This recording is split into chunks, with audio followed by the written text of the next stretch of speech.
I've been waiting my whole life for this day. And while that might be a little bit overdramatic, I'm so excited about the new black MISTI 2.0 stamping tool in my craft room. In today's video, I'm gonna walk you through the differences between the older version of the MISTI and the new MISTI 2.0, and I'll also walk you through a bunch of different stamping techniques that I love to use my MISTI for. I'll have links to the new black MISTI and everything I used linked down below in the description box, and using those really helps support me, so I do appreciate it. So I wanted to first start off by talking about the original MISTI versus the MISTI 2.0.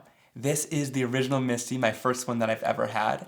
I changed out the tape rulers to teal. It's got just plastic hinges there. It's got the acrylic etched lid, and it has pretty sharp edges here. This is the new MISTI 2.0 stamping tool.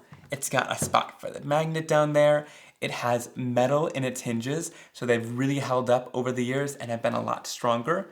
It's got a lot smoother of acrylic on the edges, rounded corners, and a really nice grid at the top. And this edge overhangs, so it's really easy to open this up and close it super nicely. Overall, the MISTI 2.0 has a lot more upgrades that have really held up throughout the years and have made it a nice, sturdy, and substantial tool. Ileana from My Sweet Petunia kindly sent over the new black MISTI 2.0, and I'm so excited to have it in my craft room.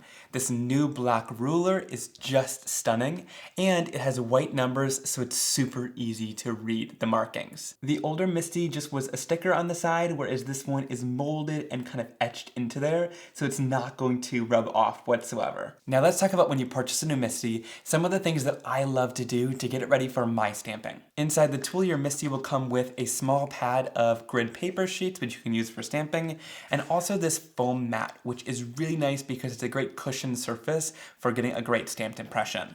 Now I like to take these out, and I actually usually purchase the MISTI mouse pad, which is this surface that you can kind of wipe off. It's a little bit slicker, and it's got that foam underneath, so it's still a great base for stamping. So I like to use this inside of my MISTI stamping tool. It's a couple dollars extra, but it's totally worth it. Next, I'll pull out the magnet, and I like to prep this as well. To make sure that it doesn't break and that it's easy to handle, I'll grab my MISTI magnet, place it in a piece of wide painter's tape, and then all you need to do is fold the piece of painter's tape back onto itself. This is going to make it not sticky on either edge. And then I'll cut it right about there. This gives it a nice handle to hold on to and a really easy way to pick it off the surface rather than just trying to grab the magnet itself, which is a little bit more difficult. Now this MISTI mouse pad moves around a little bit in here. It has in all of the MISTIs, and that's totally okay. But to ensure that I get the same stamping in every spot, I want this to stay perfectly still. So I'm gonna go in here with some mint masking tape. You don't wanna use any adhesive that's too strong, just something that's going to hold it in place. So I'm going to use this low tack tape and make little circles on the back side of the MISTI. And then I can place it down nice and snug in the bottom corner, and that tape will make sure that it stays in place and doesn't move around for when we're stamping. It's a small tip, but it makes a really big difference when you're trying to get really crisp and solid images. And now the MISTI is ready to be in my craft room and is ready for all of my stamping techniques. By far the biggest stamping technique with the MISTI is getting a perfectly clear and crisp image. I'm gonna go in here with a piece of stark white cardstock. You just want to line it up in the corner and then place a magnet down to hold it in place. For this first technique, I'm gonna use the Friendship Floral stamp. I love this large floral here. So I'm going to pull it out of the stamp set, and then we'll place it down on the card, and I'm going to place it in the bottom corner. I like how it sort of creates a little frame there, and then we pick it up with the lid of our MISTI. If it moves or lifts, just make sure that it goes right back down into the corner, and then we're going to go in and do our stamping. And for the purpose of this video, I'm not going to stamp it perfectly the first time. I'm going to go in with my ink, I'll stamp it down, and sometimes you just don't get a perfectly clear and crisp image when you're stamping. That's where the MISTI comes in handy, because I can go back in with my ink pad, make sure everything is nicely inked up, and then I'm going to place it back down, give it some good pressure, and you'll see you get a much darker and really precise image with your stamping. And you totally won't be able to reline it back up with just an acrylic block. Another technique I love to do is flip my cardstock like this, especially when I'm creating with an image that'll create kind of a frame around the card, and then I can stamp it on the opposite side. So I'll ink this image back up, it's going to be in the exact same spot, and then we can stamp it down. Give it some good pressure, and you'll see there, it creates just this beautiful frame with both of those images in the same spot in opposite corners. Now I'll pull out one of the sentiments from the Friendship Floral stamp set. I'm going to line this up right in the center of that floral frame. And now how do I ensure that the sentiment is nice and straight? You could definitely use the grid lines on this to kind of ensure that it's straight with the sentiment. And there are also different tools like the MISTI T-Rulers, which you can also purchase. They fit really nicely inside of the MISTI tool. You can kind of use it along this MISTI wall and guide this upwards to make sure that the sentiment is perfectly lined up. Ink this up nicely, and then we can stamp it right down onto the center of our card. And check out that perfectly straight stamping aligning with that MISTI T-Ruler. I think it's a great tool to have in your crafting kit. Now I also want to share how to use these solid images from the set with the MISTI stamping tool. So you can really easily take a little bit more time if you're using layering stamps or solid stamps to make sure that they're perfectly aligned with your image. I really like that versatility, so you can take more time to line it up and then pick it up and make sure that it's gonna be in the right spot. Now the awesome part about these images is I can go in with different shades of ink. Here I'm using my lightest shade of purple called Sidewalk Chalk. I'm going to ink that up and stamp it down. If I didn't get a perfectly crisp image, I can go in and stamp it one more time to make sure that it's nice and solid. And then the cool part again is since we stamped this on the opposite side, it's going to line up perfectly there as well. So go back in with that same color, ink it up, and stamp it down. And then because we're using our MISTI, we can go in with a different color. Here I'm using a little bit of triple berry to add some shading. I'm going to kind of roll the ink pad edge onto the surface there and then stamp this right down. Last but not least, I'll finish off this one with a little bit of Crown Me right on the edge for just a touch of even darker purple to add even more depth and dimension to the image. Next I'm going in with this cluster of leaves, and again I get a little bit of extra time just to make sure that everything in the image is nicely aligned. And for this I'm using a little bit of Overzealous, which is a nice bright green color, and we can stamp down these leaves. Now another awesome part about using the MISTI stamping tool is getting a more gradual shaded effect. So if you don't want to use the edge of your ink pad because you're afraid of getting harsh marks or lines on your inks and you can't really control them as much, try going in using a blending tool like this. I like to dab on a little bit of that ink color on one edge, and it's going to give you a nice shaded effect. Now this shading is going to be a little bit more gradual, and to see more of a result, you're going to need to add more layers, which is totally no problem when using your MISTI stamping tool because you can go in as many times as you want and it's gonna stamp in the exact same spot. So this is another benefit of the MISTI. You can see that that shading is much more gradual and there's not as many lines and harsh marks when you do it. Now let's say there's two images we want to be the exact same color like these two flowers on either end of the image. I really like the MISTI stamping tool for this because you're able to line them both up at the exact same time. Here I'm using some Love Struck ink, and this is a game changer because instead of stamping each one of these images individually and having to line them up perfectly, stamping them in the MISTI makes it really easily to get both in one go. And it's also easy to shade using the exact same ink pad. So here I'm using that Love Struck ink pad again. I'm gonna shade the bottom halves of these flowers, and I'm just going to go in and stamp using the same exact color, and I'm going to do it several times. This is because the inks are translucent dye-based inks, so when you continue layering it up with the same exact color, several layers, it's going to build up that color, lay it on top of each other, and create a much darker color on one end. You can see it's not as intense as the shading with separate colors, but it definitely does give some depth and dimension to the image. And last but not least, I'm gonna line up these two leaf clusters on the image, pick them both up at once. Here I'm gonna use a little bit of Psych ink for the first layer to add down this really bright yellowish green color.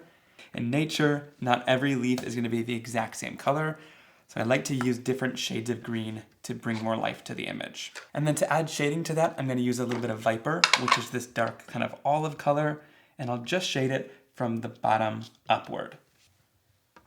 Again, stamp that down. You can see how much depth and dimension that gives to the image. And there we have a really beautiful stamped card using lots of techniques with the MISTI stamping tool, whether it's stamping the image correctly, mirrored stamping, or all the different ways to get beautifully shaded effects. I love how this card turned out. Another one of my favorite tools to use inside of the MISTI stamping tool is the Wreath Builder by Gina K. And it fits different cardstock to get a stamped wreath result. And then you're going to cut a piece of cardstock to 4 inches by 4 inches to make sure that it fits inside of this square tool. For this wreath, I'm going to use the Berries and Branches stamp set. I love the different branches in this peel apart set because you can peel them out and use them individually like this. So I'm going to grab some of the different branches all throughout so we can make our own wreath. And actually, because these are red rubber images, we're going to take out our insert, and this extra depth that it gives allows me to use red rubber stamps in the tool. All right, so we place my cardstock right in here, and then I'm going to take my stamp and place it right down onto the Wreath Builder. Then I'll pick it up with the MISTI lid, and I'm gonna start my stamping. Here I'm starting off by using a little bit of fake plant. Going to ink up my first branch, and then we'll stamp it right down onto my cardstock. Now, when I'm using the Wreath Builder, I can either turn it once or I can turn it twice. If I want it stamped 4 times, I'm going to turn it twice. If I want it stamped 8 times, I want to turn it once around the tool so it's diagonal like this. Then I'll ink up the branch once again, and we can stamp it right down. And by turning it like this, it's going to stamp it in the exact same spot on every turn, making a circular wreath. And without this tool, it's incredibly hard to do a pattern like this. So once you get the hang of the turns, it makes it super easy, and you can really turn any images from any stamp set into a beautiful wreath, just like this. All right, so once we've got our first circle of the wreath started, it's got a really nice shape that's built here. We can place this right back into the tool, and then we're going to grab the next stamp that we want to use. Here I'm going to use just one of the individual branches, and I'm going to place it kind of in between some of the other branches that we've already stamped, and then pick it up with the stamping tool. Now here I'm using a different color green. Like I said, I love to vary the greens, so I'm using that olivey tone called Viper, which is a nice dark olive green, and this is going to put new branches right in between wherever I placed them, and they're going to be a different green color. So this is where it really starts to build up the depth of this wreath, and you can really see where this Wreath Builder comes in handy to create easy and beautiful patterns like this. It really pairs beautifully with this Berries and Branches stamp set if you want to make a really nice Christmas wreath, but you also have different stamps like florals that you can do to create a really great summer wreath. Or if you want to create a fall wreath with leaves, there's lots of different options. All right, the second turn is done and it's really starting to build up here. I'm gonna place this right back in and use one more branch image kind of right in the center here. I'll tilt it to kind of fill in some of the gaps. Then we'll pick it up and we'll use a third green color called Later Gator, which is kind of a nice mid-tone green. And I'm going to stamp this down in all of those in-between areas. And so you kind of continue this pattern until you feel like your wreath is nice and full. Once we're done with that layer, there's even a little berry stamp that you can peel apart, which I really love. I'm gonna fill in one of the little gaps in our wreath, and we can stamp down some berries on this turn. Here I'm using this Love Struck kind of berry red color. I'm going to go in here, and we can stamp those down, and you can see it just adds those berries in some of the areas. Now if I want to, I can turn it twice and avoid these diagonals, and that will just stamp it down 4 times to give the berries around the wreath but not make it too overpopulated with them. This way we're then able to move it to a different area and then stamp it. By not stamping it all 8 times and then moving the berry and stamping it 4 more times in kind of a different location, it makes the stamping a little bit more variated and not so much always in the exact same spot every time. So that was just a super quick and simple demo of the Wreath Builder. Like I said, you can build it with many different themes, but I love it with the berries and branches to create this gorgeous and stunning Christmas wreath. This Christmas silhouette stamp set is well loved. All these images are super stained with black ink, but I'm going to use the sentiment that says it's the most wonderful time of the year. I think it fits perfectly in the center here. Again, for this, I can bring in the MISTI T-Ruler to make sure that everything is nice and straight. And when I use the MISTI door, this grid on here will also verify to make sure the sentiment is nice and straight. And if it's not, you can always move it around just a little bit. For this, I'm gonna use Love Struck to stamp it down. I love that red color, and I think it's gonna be a beautiful ink for the sentiment. So we'll stamp it down, and if we want it to be a little bit darker and more crisp, we can always go in again, and that's the beauty of the MISTI. We can stamp it as many times as we want to get a nice dark red color. And that finished this off perfectly. All you need to do is add it down to a card base and you got yourself the cutest little Christmas card. One of my favorite time-saving techniques using the MISTI is stamping all the images from one stamp set at one time. So here's a video of past Simon explaining exactly how to do this technique. I'm going to show how to save a little bit of time by stamping a full stamp set at once. Now I've shown this in the past, but I wanted to show it with my extra large stamp sets. This is a really helpful tip that I think I've been doing for a long time, and it's been super helpful for me. If I want to take something traveling on the go and want to color lots of images in at once on the go as I'm traveling. So I want to show it with my larger images because here's the thing about these stamp sets. Sometimes if you just tape at the top and bottom, it can kind of dip in. So you want to make sure you add lots of tape to the sides too. Then I'll make sure to press down. And here you can see I didn't get enough pressure, so I went back in and I had to re-stamp it. So it's a really good thing that I'm stamping this all in the MISTI because I can go back in and stamp it all together. You get this really awesome sheet of stamps that I'm definitely going to color in and cut out. And you get all those sentiments too, which is really helpful. Isn't that just great? I love stamping down a full set at once if I'm heading out to go color and I want to color all the images to use on cards for later. Alright you guys, that is an overview of everything I love to do using my MISTI stamping tool. I'm so excited about this new black MISTI 2.0, and those were just the tip of the iceberg of all of the different things you can do with the MISTI. You'll definitely be seeing this a lot more in future videos as I use it. Leave me a comment below letting me know which stamping technique was your favorite, and if you're going to pick up a new black MISTI stamping tool. I'll see you guys very soon for another card making and crafting video. Have a great day. Bye!